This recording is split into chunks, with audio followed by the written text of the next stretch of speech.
Okay, now coming to a new topic, that is practical implementation of CNN, and it is so simple. इतना मुश्किल नहीं है जितना आप सोच रहे हो। CNN जिस तरह से मैंने आपको एक्सप्लेन किया कि सबसे पहले आप कन्वोल्यूशन लेयर अप्लाई करते हो, उसके बाद आप मैक्स कूलिंग लेयर अप्लाई करते हो और इन दी एंड आप अपना डिवीजन न्यूरल नेटवर्क क्रिएट करते हो, जिसके अंदर आप डेंस लेयर्स क्रिएट करोगे, यानी आपके हिडिंग लेयर्स क्रिएट करोगे और इन दी एंड आपके पास एक आउटपुट लेयर होगी जो आपको रिजल्टेंट आउटपुट प्रोवाइड करेगी। यही सेम प्रोसेस आपने अप्लाई करना है यूजिंग योर ट्रांसफॉर्मर्स ना, और सॉरी टेंसर फ्लो। अब टेंसर फ्लो के अंदर बेसिकली हम किस तरीके से काम करते हैं, इसके ऊपर जिस तरह से आपने आर्टिफिशियल न्यूरल नेटवर्क अप्लाई किया था वही सेम तरीका है यहाँ पे, बस चीज़ें चेंज हो जाएंगी। कैसे? सबसे पहली चीज़ आपने इंपोर्ट कर लेना है अपना TensorFlow as TF here, and then we need के टेंसर फ्लो। अच्छा, एक चीज़ है यहाँ पर, हम एक न्यू चीज़ यूज कर रहे हैं, that is image data generator.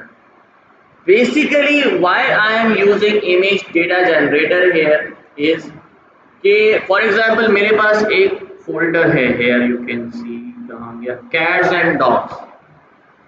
यहाँ पर आप देख सकते हो कैट्स एंड डॉग्स के अंदर मेरे पास दो अगर फोल्डर्स पड़े हैं, एक ट्रेनिंग सेट है और एक हमारे पास टेस्टिंग सेट है। मैं ट्रेनिंग सेट की तरफ जाता हूँ ना। ट्रेनिंग सेट के अंदर मैंने देखा हमारे पास कैट्स की इमेज है और डॉग्स की इमेज है, ये दो अलग अलग फोल्डर्स में ऑलरेडी अवेलेबल है। ठीक है, मैं चले जाता हूँ कैट्स के अंदर ना, हो उसके अंदर काफ़ी सारी इमेजेस लोड हो रहे हैं। मैं ये यहाँ पे टाइम ले लेना, मैं एक काम करता हूँ वहाँ से।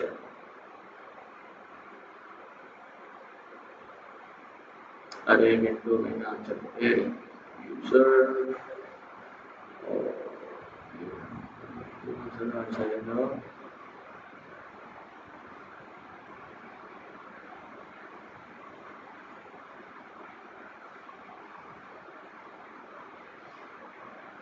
Now here you can see we have different cat images here. आपके पास बहुत सारी cat images आपको यहाँ पे नजर आ रही हैं। अब ये सारी कैट इमेजेस मुझे लोड करवानी है। कैन यू से कि मैं किस तरीके से लोड करवाऊँ उसको? एटलीस्ट मुझे इन सबका नाम चाहिए, कैट 1 2 3 4 5 जितने भी यहाँ पे लिखा हुआ है, cat 1 cat 2 cat 3 cat 4 cat 5 cat 6 cat 7 cat 8, ये सारी मुझे लोड करनी है, एटलीस्ट नाम चाहिए। तो क्या करूँगा मैं? वही आपका OS मॉडल यूज करूँगा।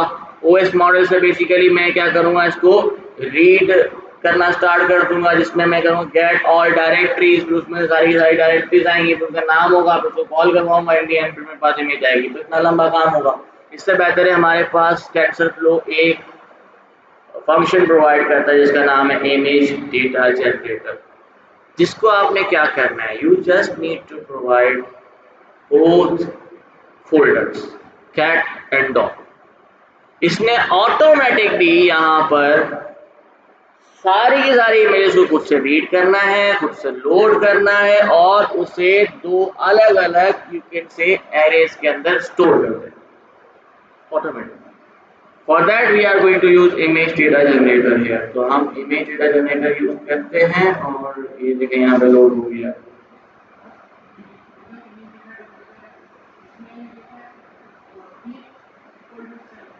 कितने चाहिए? हाँ बिल्कुल ऐसे ही, मिक्स में नहीं होना चाहिए। मिक्स में आप ट्रेन ही नहीं कर सकते, आप बता ही नहीं सकते कि उसके अंदर क्या है। जब लेबल ही नहीं है तो फिर आप उससे क्लासीफाई क्या करोगे? मिक्स में नहीं होगा, अलग अलग होगा। अब दूसरी चीज मैंने क्या यूज करनी है यहाँ पे टेंसर फ्लो में से, फ्रॉम केरास डॉट मॉडल्स मुझे चाहिए sequential model. You already know कि सीक्वेंशियल मॉडल हम क्यों यूज कर रहे हैं। एक और चीज मैंने लोड की, that is load model. Basically remember one thing, आपने ट्रेन किया, ट्रेन हो गया, मॉडल रेडी हो गया, अब आप उसको कोई भी इमेज दोगे और वहां से आपने रिजल्ट गेट कर दोगे कि भाई ये कैट है या फिर डॉग। वेरी गुड, ट्रेन कर दिया मैंने। बेसिकली फॉर एग्जांपल ये जुपिटर बंद कर दिया, दोबारा ऑन किया, अब क्या करूं? आप कैसे दोबारा ट्रेन होगा, दोबारा मॉडल बनेगा और दोबारा चल, इस तरह काम थोड़ी होता है। मॉडल एक दफा ट्रेन हो गया, बस खत्म बात। अब आप उस मॉडल को सेव कर सकते हो for further use. For that we need to save it. Save करने के बाद अब मुझे डायरेक्ट मॉडल को लोड करवाना है, तो वो हम यूज करते हैं लोड मॉडल फ्रॉम tensorflow.keras.model, वहां से आप यूज करते हो लोड मॉडल, ठीक है। Again, one more thing what I am going to import is tensorflow.keras.layers। आपको ऑलरेडी पता है, आपने डेंस लेयर के बारे में पता है कि डेंस लेयर हम कैसे इंपोर्ट करते हैं। दूसरी चीज आपको ड्रॉप आउट लेयर के बारे में ऑलरेडी पता है। What is the new thing here? Number one thing is convolutional 2D layer, ठीक है, क्योंकि हम 2D इमेजेस के ऊपर काम कर रहे हैं, 2 डायमेंशनल इमेजेस, 3 डायमेंशनल तो नहीं है, एक्स एंड वाई के ऊपर काम कर रहे हैं। दूसरी हम यहाँ पे यूज कर रहे हैं मैक्स पूलिंग 2D लेयर, ठीक है, मैक्स पूलिंग लेयर आपने यहाँ पे इंपोर्ट कर लेनी है। तीसरी हमें चाहिए थी flattening layer, whatever we have already learn, कि हमें सबसे पहले कन्वोल्यूशन लेयर चाहिए, फिर हमें मैक्स पूलिंग लेयर चाहिए, एंड एट द एंड हमें फ्लैटनिंग लेयर चाहिए, और उसके बाद हम यूज करते हैं हमारा डेंस लेयर। और ड्रॉप आउट लगाना चाहो तो आपके ऊपर डिपेंड करता है, ड्रॉप आउट बेसिकली आपका क्रॉस वैलिडेशन के लिए काम आता है। numpy भी हम यहाँ पे यूज करेंगे, क्यों? क्योंकि जब आप इमेजेस को लोड करोगे तो वो numpy एरेस के अंदर आती हैं, तो आपने numpy यहाँ पे लाजमी लोड करना है। और मैंने CV2 फिलहाल ऐसे ही यूज किया हुआ है, just for the you can say that कि कोई इनपुट मुझे कोई इसको वैल्यू देनी है, जैसे कि मैं इसमें चेक करवाना चाहता हूँ ना कि मेरा मॉडल काम कर भी रहा है कि नहीं कर रहा, तो वो रीड करवाने के लिए मुझे CV2 यूज करना पड़ेगा। इसको हम इनपुट कर लेते हैं।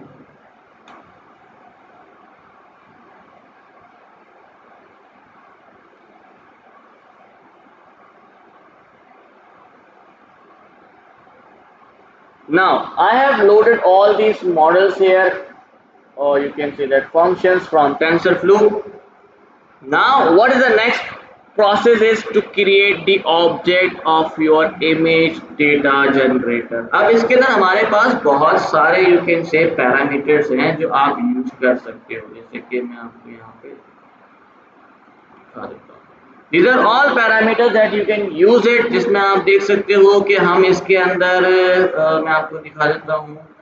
अभी मैंने रीस्केल यहाँ पर यूज किया हुआ है, और रीस्केल हियर यू कैन सी, इसके अंदर आपके पास ब्राइटनेस रेंज भी है, you have width shift range, you have rotation range, आप इसको रोटेट कर सकते हो, आप इसको जूम कर सकते हो इमेज को। अब एक सवाल आता है कि सर हमें ये चीज़ें क्यों करनी है? देखें, अक्सर क्या होता है कि इमेजेस को हम थोड़ा सा चेंज करने की कोशिश करते हैं कि ताकि डेटा थोड़ा सा हमारे पास वैल्यूज इंक्रीज हो सके और डेटा थोड़ा सा चेंज हो जाए। चेंज कैसे करते हैं? हम इमेज को रोटेट कर देते हैं, हम इमेज को फ्लिप कर देते हैं, इमेज को थोड़ा सा जूम कर देते हैं ताकि डेटा और विजिबल हो जाए और आपका जो मॉडल है वो और अच्छी तरीके से उसके ऊपर ट्रेन हो, क्योंकि उसके बाद अब कॉम्प्लेक्स इमेजेस आना शुरू हो जाएंगे, थोड़ी सी जूम हुई भी है, कोई कम जूम हुई भी है, कोई ज़्यादा जूम हुई भी है, फॉर एग्जाम्पल किसी का रोटेट हुई भी है, कोई 90 डिग्री पर है, कोई 120 डिग्री पर है, कोई 180 डिग्री के ऊपर ट्रेन हुई भी है। तो बेसिकली आपके पास यहाँ पर डिफरेंट इमेजेस होंगी, तो मॉडल और अच्छी तरीके से ट्रेन कर रहा होगा। अभी हमने क्या किया, इसको सिर्फ रीस्केल किया है। अब रीस्केल करने का मकसद क्या होता है? आप फॉर एग्जाम्पल आपके पास कलेक्शन ऑफ इमेजेस तो है, कोई आपके पास आ रही है 512 की साइज के ऊपर, कोई आपके पास आ रही है 128 की साइज के ऊपर, यानी 128 बाय 128 पिक्सल, कोई आपके पास 512 बाय 512 पिक्सल, कोई आपके पास कोई अलग से ही कोई यू कैन से साइज के ऊपर इमेज बनी हुई है। आप सबको एक ही साइज पे लेकर आना होता है। अब एक साइज पे लेकर आने की वजह क्या है? रिमेंबर मैंने कहा था फिल्टर अप्लाई करना होता है। तो आप फिल्टर अप्लाई करते हैं, आप चूज करते हो कि आपको कितने फिल्टर लगाने हैं और क्या वैल्यू के फिल्टर लगाने हैं। जब आप एक ही में नहीं रीसाइज किया, रीस्केल किया है, मैंने क्रॉप नहीं किया है, दिस इज रीस्केल। अगर फॉर एग्जाम्पल कोई बड़ी इमेज है उसको श्रिंक करके लेकर आएगा, उसको क्रॉप नहीं करेगा। क्रॉप करोगे डेटा लॉस होगा, श्रिंक करोगे तो डेटा क्यों लॉस होगा? कॉम्पैक्ट भी कह सकते हो आप, इसको श्रिंक वैसे कहेंगे हम। श्रिंक कहते वक्त क्या फायदा मतलब पता कैसे चलेगा कि फॉर एग्जाम्पल कुछ हमारे पास डार्क इमेजेस होती है ना, यानी आपके पास कोई डार्क पॉइंट्स है, आप उसको श्रिंक करोगे वो और विजिबल नजर आना शुरू हो जाएंगे।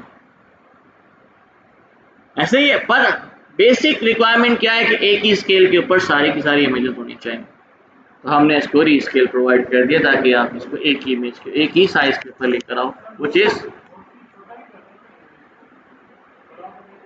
इमेज को हम कम ही रखते हैं, छोटा ही रखते हैं, क्योंकि जितनी बड़ी इमेज आप रखोगे एक तो उतना ज़्यादा पैरामीटर्स बनेंगे और उतना ज़्यादा टाइम लेगा ट्रेनिंग के ऊपर।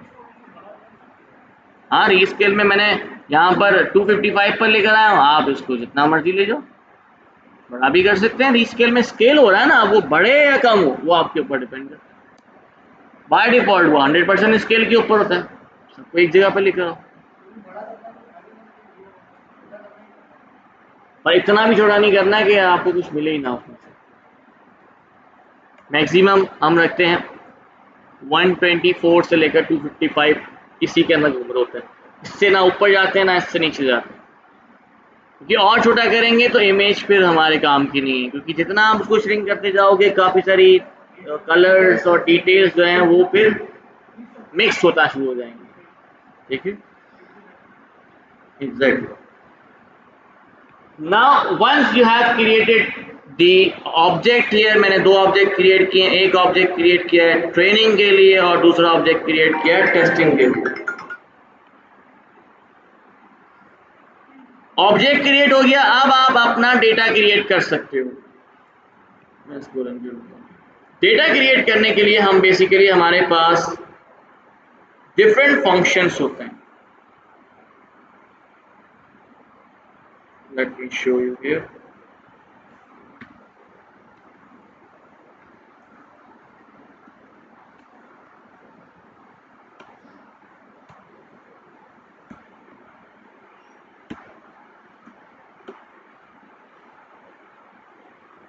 हमारे पास डिफरेंट फंक्शंस यहाँ पर हैं to create data. Now for example अभी हमारे पास एक कंप्लीट, अच्छा ये देख सकते हो आप, flow from data frame, flow from directory, flow, fill mode, बहुत सारे तरीके हैं हमारे पास यहाँ पर बेसिकली डेटा को क्रिएट करने के लिए। But right now I am going to use flow from directory. Why? Because I have a folder. ये मेरे पास एक फोल्डर है जिस this is the folder which is training set. इस फोल्डर के अंदर मेरे पास दो फोल्डर पड़े हुए हैं जो बेसिकली डिफरेंट लेबल्स के साथ और डिफरेंट इमेजेस के साथ ऑलरेडी क्रिएटेड है। तो मैं पूरा का पूरा फोल्डर प्रोवाइड करूंगा इसको। कौन सा फोल्डर? ट्रेनिंग सेट वाला फोल्डर। तो पहले हम इसका पाथ निकाल लेते हैं। तो पाथ निकालने के लिए आप वही सेम तरीका यूज करोगे। यहाँ पे डबल क्लिक करो। अरे now here you can see this is the path here, what it says in the end, Celani practice cat and dogs training set। ठीक है, तो आपने कंप्लीट बेसिकली पाथ उसका प्रोवाइड करना है। तो ये मैंने ऑलरेडी यहाँ पर पाथ प्रोवाइड कर दिया है, cats and dog training set slash training set, क्योंकि दो बार ट्रेनिंग सेट के अंदर जा रहे थे हम। टारगेटेड साइज भी है हमारे पास यहाँ पर। ये रीस्केल करने के बाद अब आपके ऊपर डिपेंड करता है कि आप इसका साइज भी छोटा करना चाहते हो या नहीं करना चाहते। It's up to you. अब मैंने इसको और छोटा कर दिया, व्हिच इज 128 बाय 128 पिक्सल पर लेकर आ गया। ठीक है, अब 128 बाय 128 पिक्सल पर आ गया। एक और चीज मैंने यहाँ पे यूज की है, which is batch size. Now at one go, यानी आपके एक एपॉक के अंदर आप चाहते हो कि एक बैच कितनी इमेजेस का होना चाहिए। तो मैंने यहाँ पे कहा भाई 32 इमेजेस का होना चाहिए। अब ये चीज़ डिपेंड करती है आपके ऊपर क्या आप क्या वैल्यू रखते हो उसके। इसमें कोई ये नहीं है कि आप 32 रखोगे तो रिजल्ट अच्छा आएगा, नहीं, इट्स अप टू यू। एक कंप्यूटेशन पावर के ऊपर भी डिपेंड करता है, दूसरा ये कि आपके डेटा सेट की क्वांटिटी पे भी डिपेंड करता है। अगर डेटा सेट बहुत बड़ा है तो एट दैट टाइम आपने अगर बैच साइज बहुत छोटा रखा, it will take a lot of time. ठीक है, अगर आपके पास डेटा सेट इतना ज्यादा नहीं है और आपने बेस साइज बहुत बड़ा रखा, वो फौरन हो जाएगा और वो इतना अच्छा रिजल्ट प्रोवाइड नहीं करेगा। तो ये उसके ऊपर डिपेंड करता है कि आपके पास बैच, आपके पास साइज कितना है, आपके पास टोटल नंबर ऑफ डेटा कितना आ रहा है, यानी इमेजेस कितनी। रेशो तो हम इसको नहीं कहते, नॉर्मली हम लोग यूज करते हैं 16, 32 और 9, दैट्स इट। 9, 16, 32 रूल इसके ऊपर है। बेसिकली हम लोग चेक करते हैं कि हमारे पास टोटल साइज कितना आ रहा है, फिर उसमें से हम around you can say that 0.5% या 0.10% उठाते हैं। कितना उठाते हैं? ठीक है। एक और चीज आपको यहाँ पर नजर आ रही होगी, that is class mode. This is basically use, यहाँ पर हमारे पास डिफरेंट वैल्यूज होती हैं क्लास मोड की ना। मैं आपको यहाँ पर दिखा देता हूँ। क्लास मोड के अंदर आपके पास बाय डिफॉल्ट कैटेगोरिकल होता है, लेकिन अगर आप चाहते हो कि भाई यहाँ पर सिर्फ आपके पास एक सिंगल फोल्डर है, इसके अंदर कोई डिफरेंट फोल्डर्स नहीं है। अभी आप देखो तो यहाँ पर हमारे पास ट्रेनिंग के अंदर में जैसे ही आऊँगा हमारे पास 2 फोल्डर्स मिलेंगे, 2 कैटेगरी के फोल्डर्स अवेलेबल है, तो आप इसको कैटेगोरिकल ले सकते हो। लेकिन फॉर एग्जाम्पल आप कैट के अंदर जाते हो, यहाँ कोई फोल्डर नहीं है, यहाँ सिर्फ और सिर्फ इमेजेस है। This is not categorical. यहाँ पर आप इसको नन कर दो, ताकि वो सिर्फ एक ही फोल्डर में से डेटा उठाएगा और वो उसी फोल्डर के नाम को एज अ लेबल यूज करेगा। अगर आप इसमें कैटेगोरिकल दोगे तो क्या करेगा, ये इस फोल्डर के अंदर जाएगा, आप जो 2 फोल्डर्स को मिलेंगे इन दोनों को कैटेगोरिकल लेबल उठा के ले आएगा। तो अभी हमने, क्योंकि हमें फोल्डर के अंदर जाके दोनों फोल्डर उठाने थे, तो इसमें हमने यहाँ पर कैटेगोरिकल क्लास मोड क्रिएट किया हुआ है। This was for the training purpose and we have another folder for testing purpose. तो हमने यहाँ पर टेस्ट डेटा भी जनरेट करवा दिया। लेट्स एग्जीक्यूट और हमें पता चल जाएगा कि नाउ हियर यू कैन सी, इसने क्या कहा भाई 8006 इमेजेस हमें मिल गई हैं जो बिलोंगिंग टू 2 क्लासेस, क्योंकि हमारे पास कैट एंड डॉग करके 2 क्लासेस ऑलरेडी है। और टेस्टिंग के अंदर इसने हमें बता दिया कि भाई 2023 images are there which basically belongs to 2 classes, क्योंकि टेस्टिंग के अंदर भी हमारे पास 2 क्लासेस थी। तो आपका इमेज का डेटा जनरेट हो चुका है, इमेजेस रीड हो चुकी हैं। अगर आप चाहो तो मैं आपको यहाँ पर प्रिंट करके तो खैर दिखा देता हूँ, कोई मसला नहीं है। ये नहीं, this is first for the training data, ये रहा आपका ट्रेनिंग डेटा। ठीक है, डेटा मैंने केगल से उठाया है। Exactly. Now here you can see this is the complete reference of our test data, जिसमें हमने complete डेटा को रीड कर लिया। अब इसी डेटा को for example I need to use, तो यूज कैसे किया जा सकता है। फॉर एग्जाम्पल अच्छा एक चीज है, इसमें हमारे पास ना डिफरेंट फंक्शंस भी होते हैं ना, क्लास मोड भी है, क्लासेस भी है, डायरेक्टरी भी है, और मैं फाइल नेम छुपा लेता हूँ। नाउ हियर यू कैन सी, इसने मुझे बता दिया कि भाई मैंने कैट के अंदर ये सारी की सारी इमेजेस को रीड कर लिया है, और ये कैट हो गया, आगे जाके ये डॉग पर भी आ जाएगा। अच्छा इसने डॉट डॉट लगा दिया, तो बेसिकली इसने क्योंकि 8000 से ज़्यादा, सॉरी 2000 से ज़्यादा इमेजेस हैं, तो जाहिर सी बात है आपके प्रिंटर के तो प्रिंट नहीं करेगा। आज तो मैं प्रिंट में डालूंगा तो प्रिंट कर देगा। मैं कहता प्रिंट, हाँ प्रिंट में कर देगा। Now let me show you the dog. ये आपकी डॉग इमेजेस भी आ गई, तो इसमें कैट की इमेजेस को भी रीड कर लिया है, सारी डॉग की इमेजेस भी आपकी रीड हो चुकी हैं, इसके पास ऑलरेडी अवेलेबल है। What I need to do is to create some labels, क्योंकि देखो जब आप रिटर्न में वैल्यू लेते हो, यानी जब आप आउटपुट वैल्यू लोगे, तो वो आपको लेबल इस तरह नहीं देगा कि कैट इतना % है, डॉग इतना % है। वो जाहिर सी बात है उस पर कोई ना कोई इंडेक्स का बताएगा कि भाई 0 इंडेक्स पे क्या है, 1 इंडेक्स पे क्या है। हमें तो पता नहीं 0 पे क्या है, 1 पे क्या है। चले ये तो आपने डेटा खोल के देख लिया कि भाई पहले आपके पास कैट आ रही है, उसके बाद आपके पास डॉग आ रहा है, तो 0 पे कैट हो गया और 1 पे डॉग हो गया। ठीक है, बट ये चीज आप गेट भी कर सकते हो। आप कैसे गेट कर सकते हो, you can directly go for the classes. यहाँ पे एक बार क्लासेस पे जाओगे तो इसने दोनों की दोनों क्लासेस बता रही, देखो ये 0 एंड 1। अब मुझे चाहिए इन दोनों में से कोई एक क्लास उठानी है, तो मैं अगर यहाँ पे लिखूंगा क्लास इंडाइसेस, तो ये मुझे बता देगा। हाँ here you can see cat का क्या है वैल्यू 0 और डॉग की वैल्यू क्या है।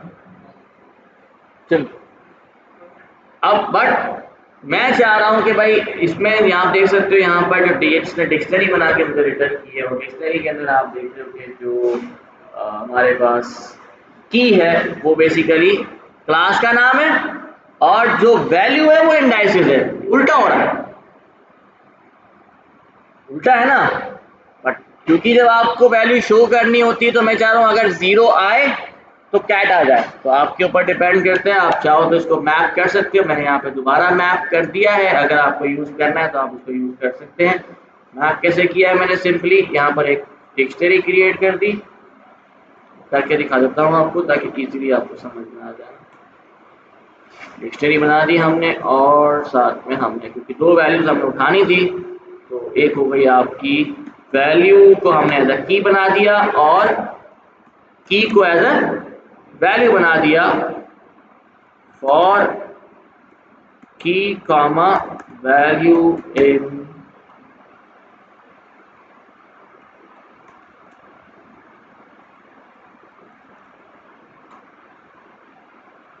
उल्टा हो गया। सिंपल यही सेम चीज मैंने नीचे परफॉर्म की थी, ठीक है। ये क्यों किया है, इसलिए किया है क्योंकि जब आपके पास आउटपुट आएगा वो बताएगा कि भाई 0 का इतना परसेंट है, 1 का इतना परसेंट है। अब मुझे वो 0 इसको दूंगा तो मेरे को डायरेक्ट नाम चाहिए ना लेबल का, भाई क्लास का नाम क्या है, 0 पे क्या पड़ा है। अब उल्टा हुआ था वहां पे अगर वैल्यू 0 थी वहां पे की थी कैट, या हमने उसको उल्टा कर दिया, अब मैं इसको सिर्फ 0 दूंगा उसमें मुझे कैट निकाल के दे देना, दैट्स इट, ठीक है। अगर फिर भी अगर चेक करना है तो सिंपली आप यहाँ पे लगा के चेक कर सकते हैं, जैसे कि मैंने सोचा भाई 0 दो, इसको 1 दिया तो इसका मुझे दो, ठीक है। Now we are going to create our first convolutional neural network. For that we need to create a model that is sequential model, जिस तरीके से आपने आर्टिफिशियल न्यूरल नेटवर्क के अंदर भी क्रिएट किया था। सीक्वेंशियल मॉडल हमने यहाँ पे जनरेट कर दिया है। इसके अंदर फर्स्ट लेयर क्या होनी चाहिए, कॉन्वोल्यूशनल लेयर होनी चाहिए, ऐसा ही है जो हमने अभी एक कंप्लीट थ्योरेटिकल देखा। सबसे पहली लेयर क्या थी, कॉन्वोल्यूशनल लेयर। तो कॉन्वोल्यूशनल लेयर हम यहाँ पे प्रोवाइड करते हैं। Now here you can see how a convolutional layer is basically build. मैं यहाँ पर क्रिएट कर देता हूँ ताकि आपको इजीली समझ में आ जाए। सबसे पहली चीज हमें क्या चाहिए, कॉन्वोल्यूशनल लेयर। तो मैंने क्योंकि ऑलरेडी ऊपर इंपोर्ट कर ली है कॉन्वोल्यूशनल 2D लेयर, और कॉन्वोल्यूशनल 2D लेयर के अंदर सबसे पहली चीज फर्स्ट पैरामीटर हमारे पास क्या होगा, फिल्टर्स। कितने फिल्टर्स चाहिए हम, फॉर एग्जाम्पल आई नीड, मैं यहाँ पे कह रहा हूँ कि भाई मुझे चाहिए अराउंड 32 फिल्टर्स चाहिए। मैंने कहा था आप मल्टीपल फिल्टर्स अप्लाई कर सकते हो, जितने भी फिल्टर्स आपने अप्लाई करने हैं। 32 फिल्टर्स मुझे चाहिए। नेक्स्ट पैरामीटर हमारे पास क्या है, यहाँ पर आप देख सकते हो कर्नल साइज, यानी फिल्टर का साइज। फिल्टर का साइज कितना होना चाहिए। अब एक सवाल आता है, सर अगर हम फिल्टर का साइज जितना इमेज का साइज है, कि अभी तो हमें पता है इमेज का साइज क्या है, हमने 128 बाय 128 रखा था, उतना करूंगा तो क्या होगा, वो पूरी इमेज के ऊपर एक ही दफा अप्लाई हो जाएगा और आपके पास वैल्यू सिर्फ एक आएगी। और अगर चलो आपने उसको किसी तरीके से सेट कर भी दिया, तो प्रॉब्लम अकर्स के सिंगल टाइम फिल्टर अप्लाई करने से हमारे पास रिजल्ट नहीं अच्छा आता। जब आप उसको ओवरलैप करते हो तो आपकी जो इंपॉर्टेंट फीचर्स रहते हैं वो और ज्यादा हाईलाइटेड होते हैं, नजर आना शुरू हो जाएंगे। जो डार्क एरियाज होंगी वो और ज्यादा डार्कर नजर आना शुरू हो जाएंगे। जो लाइट एरियाज होंगे वो भी डार्कर होंगे, लेकिन जो मोस्ट डार्कर ऑलरेडी थे वो और भी ज्यादा डार्कर होना शुरू हो जाएंगे, तो आपको अच्छी तरीके से रिजल्ट नजर आना शुरू हो जाएगा। तो हम यहाँ पर फॉर एग्जांपल यूज करते हैं, अच्छा नॉर्मली हम लोग 3x3 का भी यूज करते हैं। अब एक और सवाल है, सर 1x1 का फिल्टर क्यों ना अप्लाई करें, एक एक पिक्सल के ऊपर अलग से लगता जाएगा। It will take time, it will take a lot of time, ठीक है। After that the next parameter is basically here, that is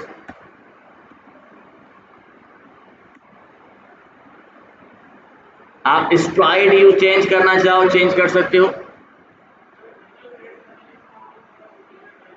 ji. Normally हम 3x3 का यूज करते हैं, 3x3 4x4 that's it. Data से डिपेंड नहीं करता, image के ऊपर डिपेंड करता। इमेज की साइज आप कितनी रखते हो, आपने मैंने यहाँ पे 128 रखी हुई है। रिसर्चेस में भी आपको मैक्सिमम जो रिसर्च इमेजेस की साइज नजर आएंगी वो आपको 128, 255 इसी के अंदर नजर आएगी आपको। इतनी इमेज के ऊपर आपका 3x3 का फिल्टर बहुत है।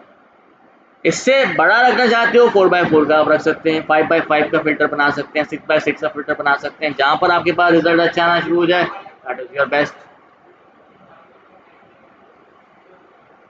जितना जितना बढ़ाओगे टाइम कम होगा, जितना बढ़ाओगे जल्दी से फिल्टर अप्लाई होना शुरू हो जाएंगे, जितना कम करते जाओगे it will take lot of time. जितना बड़ा आपने एग्जैक्ट इमेज साइज का रख दिया तो फौरन हो जाएगा, क्योंकि वो एक ही दफा अप्लाई होगा। ठीक है, तो बेसिकली यहाँ पर हमने प्रोवाइड कर दिया। आफ्टर दैट अच्छा एक और चीज आपको यहाँ पर नजर आ रही होगी दैट इज स्ट्राइड। मैंने लास्ट क्लास के अंदर एक्सप्लेन किया था स्ट्राइड का मतलब क्या था। जब आप फिल्टर अप्लाई करते हो तो जंप कितना करना है आपने नेक्स्ट फिल्टर के लिए। अब यहाँ पर बाय डिफॉल्ट 1,1 है, यानी कॉलम वाइज भी 1 है और सॉरी रो वाइज भी 1 है और कॉलम वाइज भी आपके पास 1 आ रहा है। अब अगर आप चेंज करना चाहते हो it's up to you, you can change your stride here. अगर आप स्ट्राइड चेंज करोगे तो आप पैडिंग को इंक्रीज करोगे। अभी यहाँ पर ये पैडिंग वैलिड कर रहा है, यानी आपके पास जो डिफॉल्ट वैल्यू है वो यही होगी 1 पैडिंग। ऑटोमेटिकली वो आपका इक्वल करके इन दी एंड आपके पास सेम वैल्यू देगा।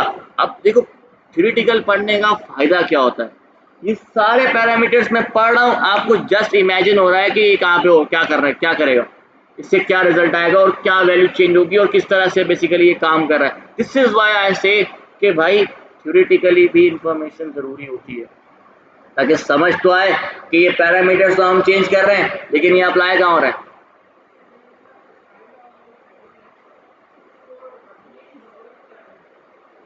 देखिए स्ट्राइड अगर आप चेंज करोगे पहली चीज फिल्टर जल्दी से अप्लाई होना शुरू हो जाएगी। एग्जैक्टली लेकिन कभी कभार क्या होता है, अब जैसे कि यहाँ पर हमने एक इमेज रखी है 128 बाय 128।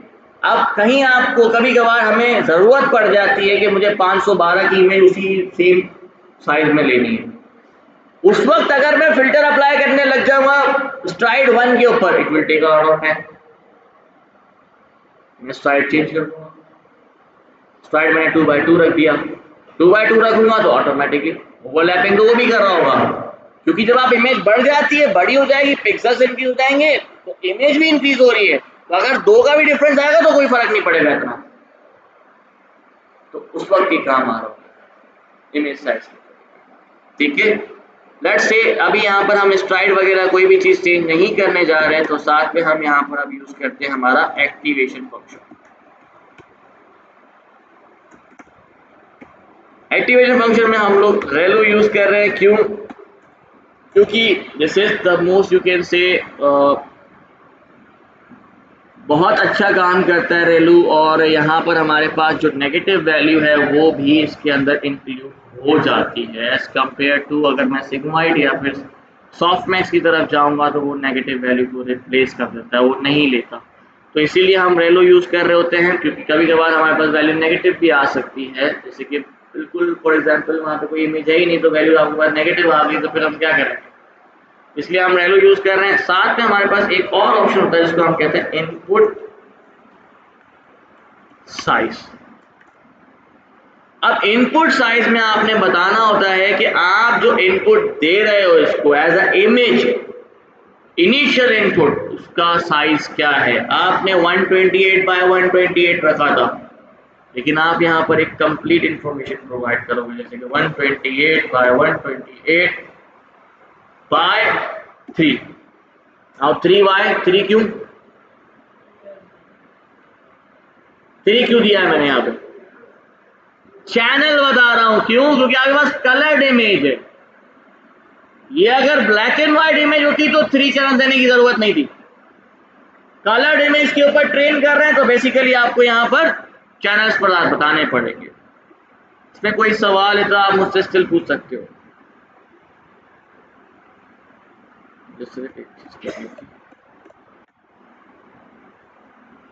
चलिए पूछिए। Coming to the next layer that is max pooling layer. ठीक है, मैक्स पूलिंग लेयर में आप बेसिकली बताते हो कि आपका जो मैक्स पूलिंग लेयर के अंदर जो हमारे पास मैट्रिक्स होगा, मैक्सिमम वैल्यूज जो मुझे उठानी है वो कितनी वैल्यूज उठानी है और कितनी बेस के ऊपर उठानी है। अभी मैंने यहाँ पे 2x2 का रखा हुआ है जो हमने थ्योरेटिकली पढ़ा। अब ये डिपेंड करता है अगेन इमेज साइज के ऊपर। अगर इमेज साइज बहुत बड़ा है यू नीड टू इम्प्रूव। दूसरी चीज, आपको कंप्लीट इमेज में से कितने फीचर्स को एक्सट्रैक्ट करना है, पहली चीज। अब मैं चाह रहा था सिर्फ और सिर्फ कैट को आइडेंटिफाई करने के लिए कैट का फेस इनफ है फॉर एग्जांपल, तो 2x2 इज इनफ। और अगर आपको पूरी इमेज में से, जैसे कि आपने देखा कि हमारे पास जो कैट की इमेजेस थी वो हाफ इमेज के अंदर पूरी की पूरी कैट भी आ रही थी, तो वहां पर आपको मैक्स पूलिंग लेयर इंक्रीज करनी चाहिए।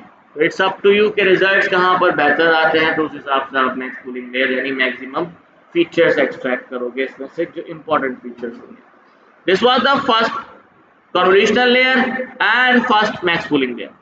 अब it depends on you, क्या आप कितनी convolution layers बनाते हो और कितनी। जाहिर सी बात है हर convolution layer के बाद एक दफा max pooling layer लाजमी अप्लाई की जाएगी।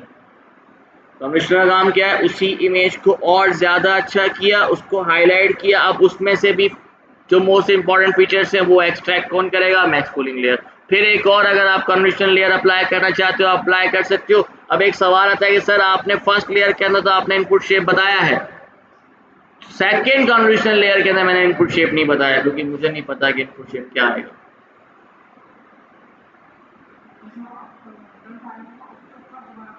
एग्जैक्टली जो रिजल्ट आया वो चला गया मैक्स पूलिंग लेयर के पास। मैक्स पूलिंग लेयर ने फिर जो रिजल्ट दिया, अब वो मुझे नहीं पता ना कौन सी कितनी बड़ी इमेज होगी।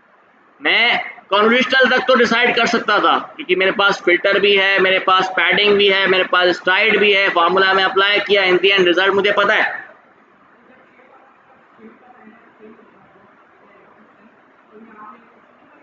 नहीं, क्योंकि अब आप मैक्स पूलिंग लेयर से डायरेक्ट उसको दे रहे हो, तो जो मैक्स पूलिंग लेयर है वो ऑटोमेटिकली उसको अपना शेप भी प्रोवाइड करता है, तो वो उसी शेप को एक्सेप्ट करके उसी के ऊपर अब ट्रेन करेगा, दोबारा से कॉन्वोल्यूशन अप्लाई करेगा। फिर उसी कॉन्वोल्यूशन के ऊपर हमने मैक्स पूलिंग लेयर अप्लाई की और फिर से एक कॉन्वोल्यूशन लेयर मैंने यहाँ पे अप्लाई कर दी है। अब इट्स अप टू यू कि आप इसके अंदर एक और, मैं सॉरी मैक्स पूलिंग लेयर अभी मैंने अप्लाई नहीं की, वो भी मैं अप्लाई कर देता हूँ।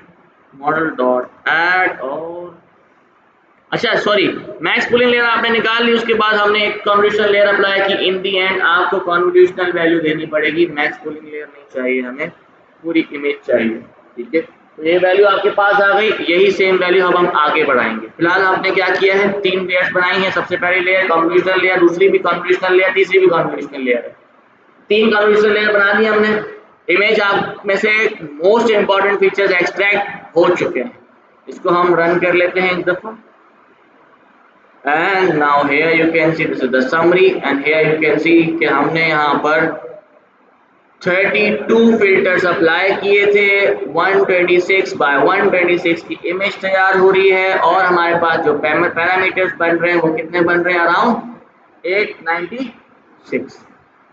मैक्स पूलिंग लेयर इसने अप्लाई किया, इन दी एंड आपके पास इसने फीचर्स एक्सट्रैक्ट कर किए। फीचर्स कितने किसमें से किस साइज में एक्सट्रैक्ट किए, 63 यानी 63 बाय 63 की इमेज इसने जनरेट कर दी। यही इमेज यहाँ पर चली गई। इन दी एंड यहाँ पर हमने कितने फिल्टर्स अप्लाई किए थे, 64 फिल्टर्स अप्लाई किए थे। आपके पास जो इमेज जनरेट हुई वो हुई है 61 बाय 61 पिक्सल्स के ऊपर बेसिक इमेज जनरेट हुई है। यही इमेज हमने और फर्दर मैक्स पूलिंग के पास प्रोवाइड कर दी, इसने उसको और रिड्यूस कर दिया। अभी हमारे पास हो गई 30 बाय 30 की इमेज तैयार हो गई। यही सेम चीज हमने दोबारा एक कॉन्वोल्यूशन में प्रोवाइड किया। इन दी एंड हमारे पास जो रिजल्ट आ रहा है दैट इज 28 बाय 28 पिक्सल। अब हमारे पास जो इमेज 128 बाय 128 पिक्सल्स थी is now reduced to 28 by 28 pixels of image, and this image contains only most important features about that specific image of cat or dog. Parameters are the features. ठीक है, इसमें कोई सवाल है तो आप मुझसे पूछ सकते हैं। आगे चलो,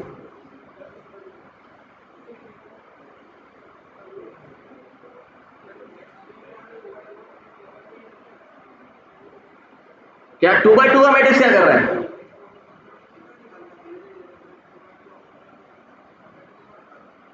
मैंने अभी आपको एक्सप्लेन किया था, this is how it works. For example आपने मैक्स पूलिंग लेयर के अंदर हमने 2x2 का मैट्रिक्स यहाँ पे सिलेक्ट किया है। अब ये चीज आपके पास आई है जब आपने कॉन्वोल्यूशन के अंदर फिल्टर भी अप्लाई कर दिए, सब कुछ अप्लाई करने के बाद ये एक इमेज अप्लाई मिल गई आपको। मैक्स पूलिंग के आपका 2x2 का मतलब क्या होगा कि फर्स्ट 2x2 के मैट्रिक्स के ऊपर जाएगा, इसमें से देखेगा मैक्सिमम पॉइंट वाली लोकेशन कौन सी है, ठीक है। इससे देखा भाई 5 जो है वो सबसे मैक्सिमम है यहाँ पे, तो ये 5 की लोकेशन यहाँ पे स्टोर कर लेगा, ठीक है। फिर ये इसके बाद वाले पिक्सल पे आएगा, अब ये यहाँ से उठेगा। अब आप कह सकते हो सर ये तो 2x2 का था, यहाँ पर हमारे पास बच रहा है सिर्फ 1/2, तो आप बाकी का जो है 1/2 आप इमेजिन कर लोगे वो 0 ही होगा, ठीक है। तो ये हमने उठा लिया। अब इसमें से हमारे पास मैक्सिमम कौन सा है? 7, तो इसमें 7 आप 7 की लोकेशन स्टोर कर दी। इसी तरीके से ये ऊपर की रो कंप्लीट हो गई। अब आ जाएंगे नीचे, नीचे आपके पास यहाँ पर आ गए, यहाँ पे भी आपके पास 2/1 का मैट्रिक्स ही बच रहा है और तो कुछ है नहीं, तो इसमें आपने इमेजिन कर लेना है नीचे से भी। तो यहाँ पर हम देखेंगे सबसे मैक्सिमम क्या है 3, तो इसमें 3 उठा लिया।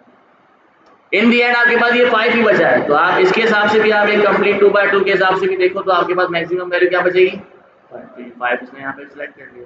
तो ये एक कंप्लीट इमेज बन गई, but this image basically contains the most important features. इसमें सिर्फ और सिर्फ वही फीचर्स हैं जो मोस्ट इंपॉर्टेंट थे।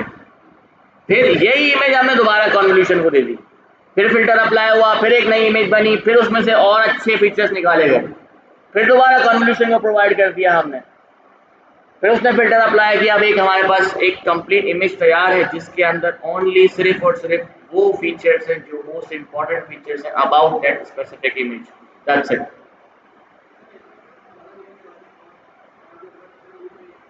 बिल्कुल हो सकता है, बिल्कुल हो सकता है,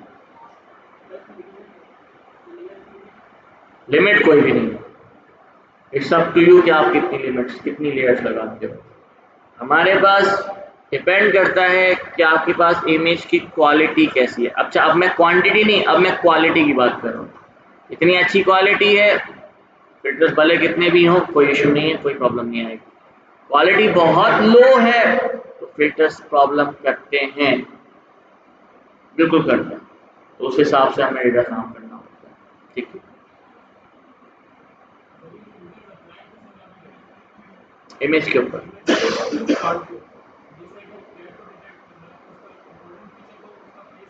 नहीं, देखो जब आप फिल्टर अप्लाई करोगे पूरी इमेज के ऊपर अप्लाई करोगे। अब जब पूरी इमेज पे फिल्टर अप्लाई हो गए, अब जब आप फेस की बात करो तो फेस के होते हैं एजेस, ऐसे ही एजेस हमेशा डार्कर होंगे, भले 2D इमेज उठा लो कोई सी भी, एजेस हमेशा डार्कर होंगे। अब जो डार्कर इमेज पिक्सेल्स थे वो ऑटोमेटिकली हाईलाइट हो जाएंगे। बैकग्राउंड अगर, हाँ एग्जैक्टली, वेरी गुड, ये भी बात सही है। बैकग्राउंड अगर आपका डार्कर है तो बिल्कुल वो बैकग्राउंड के ऊपर भी फोकस कर सकता है, बिल्कुल कर सकता है। इसका भी हल है। इसका हल फिर ये होता है कि हम बेसिकली यहाँ पर क्या करते हैं कि उस इमेज के जो बैकग्राउंड है उससे हम फिर रिमूव करने की कोशिश करते हैं, उसके बाद फिर हम यहाँ जाते हैं कॉन्वोल्यूशन की तरफ। या तो आप बैकग्राउंड को रिमूव करोगे या तो आप उन बैकग्राउंड्स को थोड़ा सा लाइटर कलर में लेकर आओगे।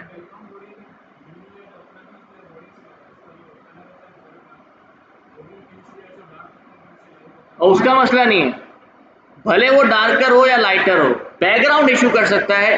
कलर उसका जो हमारा फेस है फॉर एग्जांपल, उसमें कहीं से लाइटर आ रहा है कहीं से, लेकिन उसके जो सराउंडिंग्स होंगे वो हमेशा डार्कर होंगे। क्यों? क्योंकि शेडो आएगा कहीं ना कहीं, लाइटिंग का फर्क आएगा, कहीं ना कहीं से भी आपको वो शेडो नजर आएगा, फिर ऑटोमेटिकली आपके जो एजेस हैं वो खुद ब खुद हाईलाइट हो जाएंगे। लेकिन अगर फॉर एग्जांपल बिल्ली व्हाइट है, बैकग्राउंड भी व्हाइट है, तो मर्ज हो जाएगा, बिल्कुल हो सकता है, मर्ज हो सकता है, बिल्कुल हो सकता है। अगर आपने देखा हो आप लोगों ने ग्रीन क्या कहते हैं उसको, ग्रीन स्क्रीन का नाम सुना है? ग्रीन स्क्रीन के सामने आप ग्रीन कपड़े पहन के चले जाओ, आएगा ना मसला? तो ये तो है बिल्कुल, इसका कोई इलाज नहीं है। इसका इलाज सिर्फ एक है कि आप बैकग्राउंड सेट करो। अब वो बैकग्राउंड कैसे सेट किया जा सकता है? या तो आप इमेज कैप्चर करते वक्त बैकग्राउंड का ख्याल करो, या तो फिर आपने इमेज के ऊपर प्री प्रोसेसिंग अप्लाई करके आप उसके बैकग्राउंड को थोड़ा सा लाइट लेकर आओ, या फिर अगर उस यानी उस कैट का फेस लाइटर है तो फिर बैकग्राउंड को थोड़ा सा डार्कर करो, तो उससे क्या करेगा, ऑटोमेटिकली जो हमारे पास कन्वोल्यूशन अप्लाई करेंगे तो जो ये एरिया होगा ये हाईलाइट होना शुरू हो जाएगा, खुद ब खुद इसी एरिया को वो डिटेक्ट करेगा। इसका एक यही हल है, इसका कोई दूसरा हल नहीं। ये बिल्कुल सही बात है। डार्कर इमेजेस यानी डार्कर एरियाज को भी डिटेक्ट करेगा, प्रोमिनेंट को भी करेगा, लेकिन प्रोमिनेंट सिर्फ और सिर्फ आर्टिफिशियल न्यूरल नेटवर्क उसमें डिसाइड करेगा। डिटेक्ट तो उसने सिर्फ और सिर्फ डार्कर, कॉन्वोल्यूशन का काम है डार्कर एरियाज को डिटेक्ट करना, यानी हाईलाइटेड एरियाज को डिटेक्ट करना। दूसरा फिल्टर के ऊपर भी डिपेंड करता है, क्या फिल्टर्स कितने अप्लाई कर रहे हो। ज्यादा फिल्टर अप्लाई करोगे तो बैकग्राउंड और डार्क होना शुरू हो जाएगा, तो फिर वो अलग हो जाएगा। फिर जब वो इमेज जाएगी आर्टिफिशियल न्यूरल नेटवर्क के पास तो उसके लिए इंपॉर्टेंट बैकग्राउंड होगा, उसके लिए इंपॉर्टेंट फेस नहीं होगा। और ये प्रॉब्लम हम लोग रोज फेस करते हैं। अक्सर हमारे साथ ऐसा होता है कि वो बैकग्राउंड को डिटेक्ट कर रहा होता है, ऑब्जेक्ट को डिटेक्ट नहीं कर रहा होता। अब उसको कहीं पे डालकर बैकग्राउंड मिल गया, वो बोलेगा हाँ ये ऑब्जेक्ट है। ऐसा होता है, बिल्कुल होता है, ऐसा होता है। ठीक है, आगे चलते हैं। ये यहाँ तक कोई सवाल है तो मुझसे पूछ सकते हैं आप। ठीक है, अब ये तो हो गई आपके पास इमेज। मुझे इस इमेज को बनाना है फीचर्स, यानी एक सिंगल कॉलम यानी कि सिंगल रो के अंदर कन्वर्ट करना है। For that I need to use flattening layer. तो फ्लैटनिंग लेयर हमने यहाँ पे डायरेक्टली अप्लाई कर देनी है। यहाँ पे एक सवाल आता है, सर क्या हम मल्टीपल फ्लैटनिंग लेयर अप्लाई कर सकते हैं? नो, आपने एक ही दफा अप्लाई करना है, क्योंकि वो एक ही दफा एक कॉलम में बना दिया, आप दोबारा एक कॉलम में कैसे बनाए? तो एक ही दफा आपने फ्लैटनिंग लेयर यहाँ पर अप्लाई कर दिया। अब आपकी बारी आ जाती है आपकी क्लासिफिकेशन की। Now you need to add some layers for classification, that is basically from artificial neural network. Now here you can see हमने दो layers बना दी हैं। Number one is dense layer, ये फिलहाल मैंने just for the hidden layer बनाया है, और एक और layer मैंने यहाँ पे बनाई है which is dense layer again, and this is the output layer. Now how do I say कि ये output है और वो basically hidden layer है? Here you can see कि मैंने यहाँ पर जो नोड्स यानी न्यूरॉन्स सेलेक्ट किए हैं वो कहा है मैंने 64 न्यूरॉन्स यूज किए हैं, और यहाँ पे एक्टिवेशन फंक्शन हमने यूज किया है जाहिर सी बात है बहुत सारे न्यूरॉन्स। इसी जगह पे मैंने एक और चीज यूज की है दैट इज डेंस नेट, और यहाँ पर मैंने देखो आप न्यूरॉन यूज किए हैं दो। अब ये दो क्यों है? क्योंकि जो आपका आउटपुट लेवल है वो भी दो लेवल आ रहे हैं, कैट एंड डॉग। ठीक है, कैट एंड डॉग। अगर आप इसको 1 करोगे तो ये आपको सिंगल वैल्यू देगा। अब उसमें फिर आपको डिसाइड करना पड़ेगा, सिग्माइड यूज करना चाहो सिग्माइड भी यूज कर सकते हो, सॉफ्टमैक्स यूज करना चाहो सॉफ्टमैक्स भी यूज कर सकते हो, मैं सिग्माइड यूज करना सिग्माइड भी यूज कर सकते हो, कोई इशू नहीं। दो ही तो है कैटेगरीज, लेकिन अगर 3 होंगी तो सॉफ्टमैक्स की तरफ जाएंगे। ठीक है, अब यहाँ पर हमने दो रखे हैं। अगर आप यहाँ पर सिंगल न्यूरॉन रखते हो तो उस पर भी काम किया जा सकता है, लेकिन वहां पर फिर आपको एक फंक्शन बनाना पड़ेगा। क्या कि अगर जो आउटपुट आ रहा है वो 0.5 से ऊपर है तो 1, 0.5 से नीचे है 0, तो ये आपको फिर बनाना पड़ेगा। यहाँ पर ये मुझे क्या देगा? दो वैल्यूज देगा, 0 का इतना परसेंट, 1 का इतना परसेंट। इन दोनों में से जो मैक्सिमम परसेंटेज है वो हमारा लेवल है। दोनों की परसेंटेज प्रोवाइड करेगा, कैट की भी प्रोवाइड करेगा, डॉग की भी प्रोवाइड करेगा। अब कैट की कम होगी अगर फॉर एग्जाम्पल वो डॉग की इमेज है, तो डॉग की ज़्यादा होगी अगर वो डॉग की इमेज है, तो आपने जो इसमें से मैक्सिमम वैल्यू है वो आपका आउटपुट हो जाएगा। ठीक है, तो हमने डेंस लेयर यहाँ बना दी। अब एक सवाल है, सर क्या हम डेंस लेयर एक ही बनाएंगे यानी हिडन लेयर एक बनाएंगे? इट्स अप टू यू, आप जितने मर्जी डेंस लेयर बना सकते हो। मैंने यहाँ एक बनाया, आप चाहो तो इसके अंदर एक और ऐड कर सकते हो। मॉडल डॉट ऐड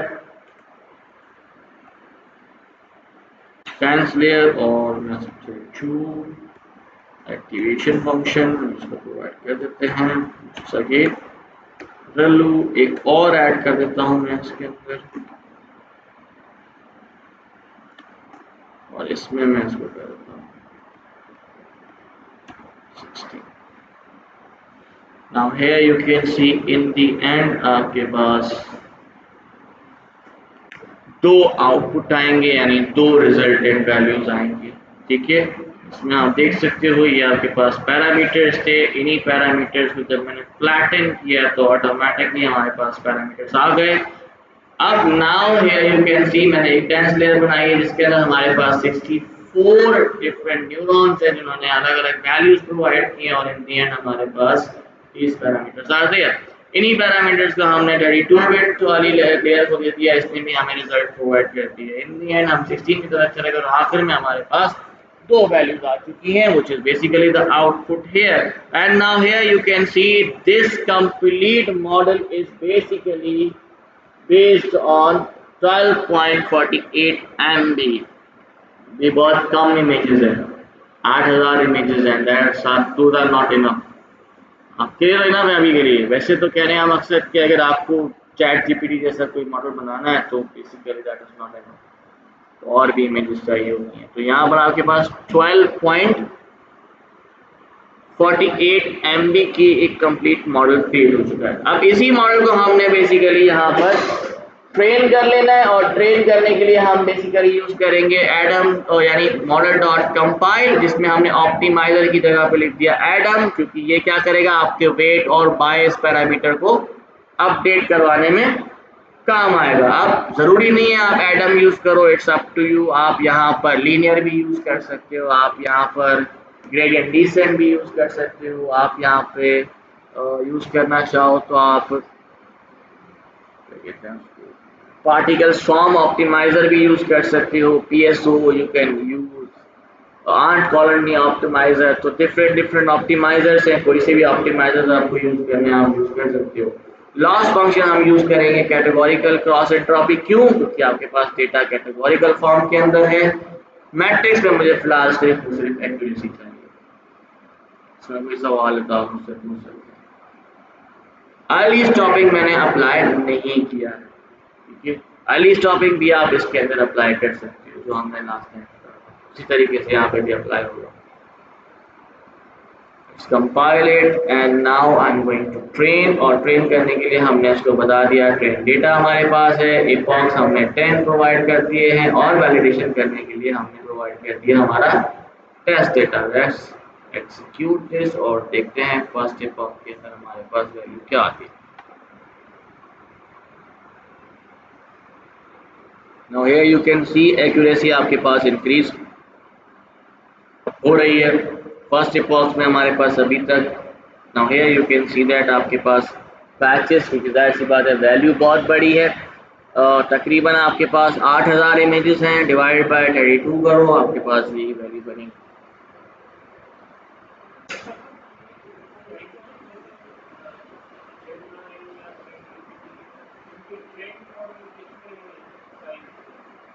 वो बताया ना मैंने आपको ओलामा का एक है 17 मिलियन पैरामीटर्स के ऊपर, वो आपको 8 GB का पड़ेगा, 8 GB का होता है, 8 GB का होता है, 8 GB का। ओपन एआई का अगर आप यूज करते हो, ओपन एआई का अगर आप 4.0 यूज करते हो तो वो अराउंड होना चाहिए 8 to 12 GB का होता है। लाइसेंस है ना, आपको लेना तो पड़ेगा ना, की लेनी पड़ेगी। नहीं, अगर आप मॉडल डायरेक्टली यूज करना चाहते हो फॉर एग्जांपल तो उसमें लाइसेंस की जरूरत है, मतलब बाय करने की जरूरत है, उसको आप एग्जीक्यूट केस करना ही पड़ा साहब है। आपको उसको चलाने के लिए पहली चीज कंप्यूटेशनल पावर चाहिए। आपके पास सिस्टम अवेलेबल है, वेरी गुड, फिर भी आप नहीं चला सकते क्योंकि आपको डिप्लॉय करना है। डिप्लॉयमेंट का मतलब होता है कि आपका मॉडल मैं भी तो यूज करूँ ना, अपने असिस्टेंट बनाया ना कहीं ना कहीं, अपनी वेबसाइट पे लगाओगे, वेबसाइट मैंने एक्सेस करनी है सिर्फ अपने लिए, फ्री ऑफ कॉस्ट, फिर तो आप यूज कर सकते। ओलामा का यूज करें, आराम से इस्तेमाल करें।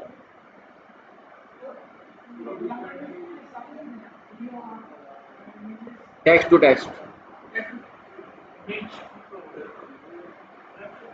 Text to text Ollama. Router तो बेसिकली एक you can say that service provider है, वेबसाइट है जहाँ पे आप डिफरेंट मॉडल्स को एक ही जगह से गेट कर सकते हो। वरना ओपन एआई के लिए ओपन एआई प्लेटफॉर्म पे जाओगे, जेमिनाई के लिए आप गूगल एआई प्लेटफॉर्म पे जाओगे, मेटा के लिए आप लामा के मतलब मेटा के प्लेटफॉर्म पे जाओगे, अलग अलग जगहों से बुला रहे हो आप एपीआई, तो हर किसी की एपीआई अलग है, हर जगह आप अलग पैसे पे करते हो। ओपन राउटर एक you can say that single platform के ऊपर आपको ओपन एआई भी मिल जाएगा, मेटा भी मिल जाएगा, जेमिनाई भी मिल जाएगा। एपीआई की जो आपने फीस पेड करनी है वो आपने सिर्फ एक ही प्लेटफॉर्म यानी आपके ओपन राउटर की पे करनी है, उसी सेम एपीआई पे आप सब के सब चला सकते हो, और पैसे भी सिर्फ आपने उतने ही देना जितना आप यूज करते हो। ओपन राउटर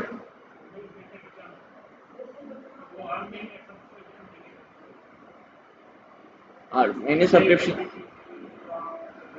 नहीं, तो ओपन राउटर पे आपको काफी सारी फ्री में मिल जाएंगे। अरे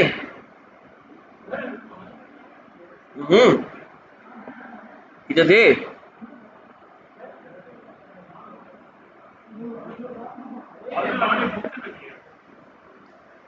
एक मिनट मैं भी जवाब दे रहा हूँ, एक मिनट रुक जाओ। टू सेव द मॉडल जब तक ये ट्रेन हो जाता है you can use model dot save, जिसके अंदर आपने सिर्फ और सिर्फ मॉडल का नाम यूज करना है और एक एक्सटेंशन है डॉट केरास या फिर dot H5, whatever you need to use आप यूज कर सकते हो। H5 अभी तक तो चल रहा है, आगे जाके H5 चलना बंद हो जाएगा, क्योंकि अब जो है केरास सिर्फ और सिर्फ डॉट केरास की एक्सटेंशन को ही सपोर्ट करना स्टार्ट कर देगा। अभी H5 फिर भी वो एक्सेप्ट कर रहा है, लेकिन वार्निंग के साथ है, you can see that it says a warning here कि हमारे पास जो H5 का मॉडल है वो आगे कंसीडर नहीं किया जाएगा। ठीक है, you can save it by model dot Keras, तो हम मॉडल डॉट केरास के नाम से इसको सेव कर देते हैं। Once you have saved it you can reload this by using load model. Load model में आप डायरेक्टली अपने मॉडल का नाम लिखते हैं, मॉडल लोड हो जाएगा। बाकी आपको ऑलरेडी पता है कि प्रिडिक्ट करने के लिए हम नॉर्मली यूज करते हैं model dot predict, that's it. अब ये फंक्शन मैंने क्या बनाया है, ये फंक्शन बेसिकली मैंने इसलिए बनाया था क्योंकि अगर हम इमेज को देते हैं, वो इमेज किसी भी साइज का हो सकता है, तो लेकिन हमें इमेज उसी साइज में लेकर आना है जिसमें वो ट्रेन हुआ हुआ है।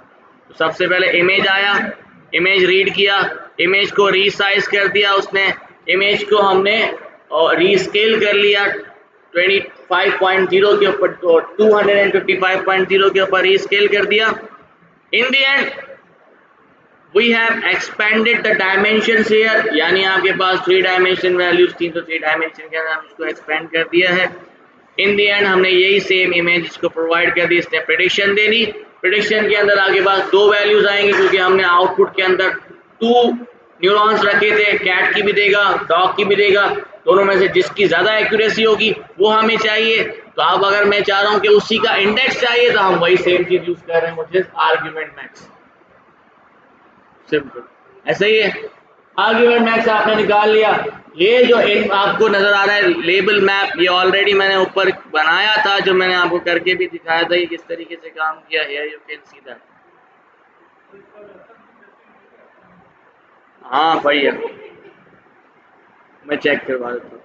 अब अगर फॉर एग्जाम्पल है यू कैन सी, मैंने इसको डॉग की इमेज दी थी ऑलरेडी, तो इसमें हमारे पास 2 आउटपुट दिए थे। Number 1 was 0.0056, this was for the accuracy of cat, तो था 0.005, और this was the accuracy for the dog which is 0.99, that means ये हमें 99% accuracy दे रहा है कि ये डॉग ही है।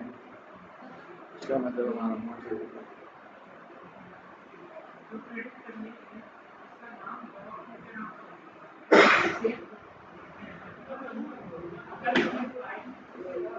हाँ किसी भी फाइल से हो, इसका कोई डिपेंड नहीं करता, नाम से इसका कोई ताल्लुक नहीं, नाम से इसका कोई ताल्लुक नहीं है। इसका काम इमेज का बात हो रही है, इमेज की बात हो रही है। मैं डॉग के नाम से कैट की इमेज दे दूंगा, ये इसको भी बोलेगा कैट है, यही फाइल पुश कर दूँ। अच्छा एक चीज, मैं एक और चीज, ये जो कैट एंड डॉग की इमेजेस का फोल्डर है, ये मैं अपलोड नहीं कर सकता, मैं इसका लिंक जो है ना यहाँ टॉप पे रख के अपलोड कर दूंगा, क्या आप चाहें तो वहां डाउनलोड कर सकते हैं।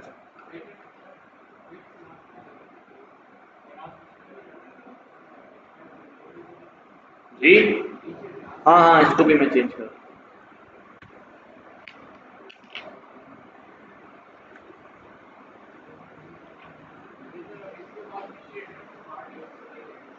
वार्निंग नहीं देगा। वैसे भी वो हो गया है तो मैं रन कर देता हूँ।